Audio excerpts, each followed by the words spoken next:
शेती, शिक्षण, राजकारण, क्रीडा, मनोरंजन, बातमी तुमची आमची सदैव आपल्या सेवेत. प्रकट महाराष्ट्र. नमस्कार, मी उमेश मोहिते आणि आपण पाहताय प्रकट महाराष्ट्र. डोंबिवलीमध्ये सालाबादप्रमाणे याही वर्षी गुढीपाडवा आणि नवीन वर्षनिमित्त भव्य शोभा स्वागत यात्रा. श्री गणेश मंदिर संस्थान डोंबिवली 9 वर्ष स्वागत यात्रा संयोजन समिती आयोजित नववर्ष स्वागत यात्रा संपन्न. सालाबादप्रमाणे याही वर्षी मोठ्या उत्साहात डोंबिवलीकरांनी ढोल ताशांच्या गजरात स्वागत करून डोंबिवली पश्चिम बागशाळा मैदान ते पूर्वेकडे गणपती मंदिरपर्यंत यात्रेचे आयोजन केले होते. या कार्यक्रमाला विशेष सरकारी वकील उज्ज्वल निकम साहेब उपस्थित होते. तसेच मंत्री रवींद्र चव्हाण साहेब, खासदार श्रीकांत शिंदे साहेब, राजेश मोरे, माजी नगरसेवक दीपेश म्हात्रे, महेश पाटील, सुरेश जोशी, राजेश कदम, नितीन पाटील, ह.ब.प. बाळकृष्ण महाराज, गुलाबराव वजे, आगरी महोत्सवचे संस्थापक, मन ढोकळे, बोधिसत्व प्रबोधन चॅरिटेबल ट्रस्ट संस्थापक जी.टी. शिंदे आणि शिक्षण महर्षी उपसंपादक केशव भोईर उपस्थित होते.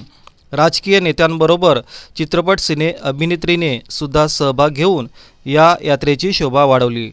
मराठी तुफान कॉमेडी असलेली महाराष्ट्राची हास्य जत्रा यातील कलाकार रसिका वेंगुर्लेकर, चेतना भट, ईशा डे आणि श्री स्वामी समर्थ सिरियलचे कलाकार देखील सहभागी झाले होते.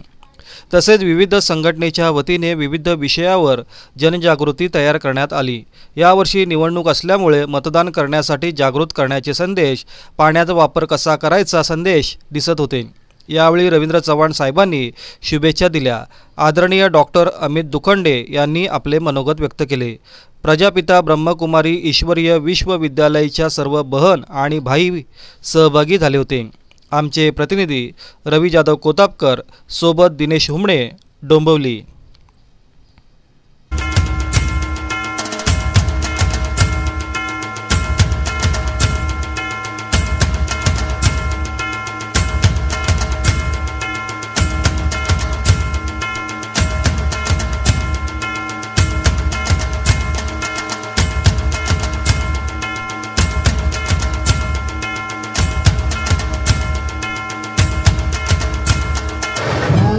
गुढीपाडव्याच्या निमित्ताने खूप खूप शुभेच्छा.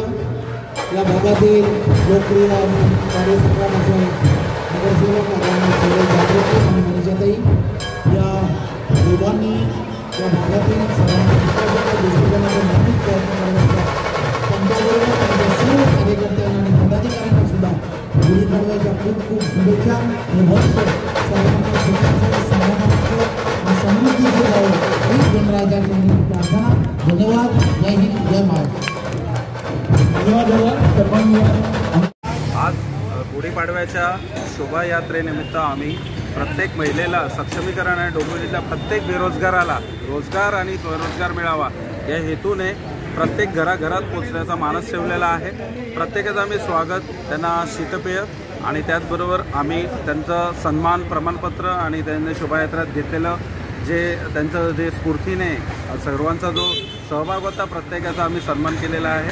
आणि आधार इंडियामार्फत आम्ही प्रयत्न करत आहोत की प्रत्येक महिला सक्षमीकरणासाठी आमच्या या सर्व महिला, या सर्व रणरागिणी, सर्व सावित्री आमच्या या लढत आहेत आणि प्रत्येकजण आमच्या या कार्यक्रमामध्ये आज उत्साहाने सहभागी झाला. त्याबद्दल मी धन्यवाद देतो आणि सर्वांना गुढीपाडव्याच्या हार्दिक शुभेच्छा देतो. धन्यवाद.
महाराष्ट्राला लाईक, शेअर आणि सबस्क्राईब करायला अजिबात विसरू नका बरं का.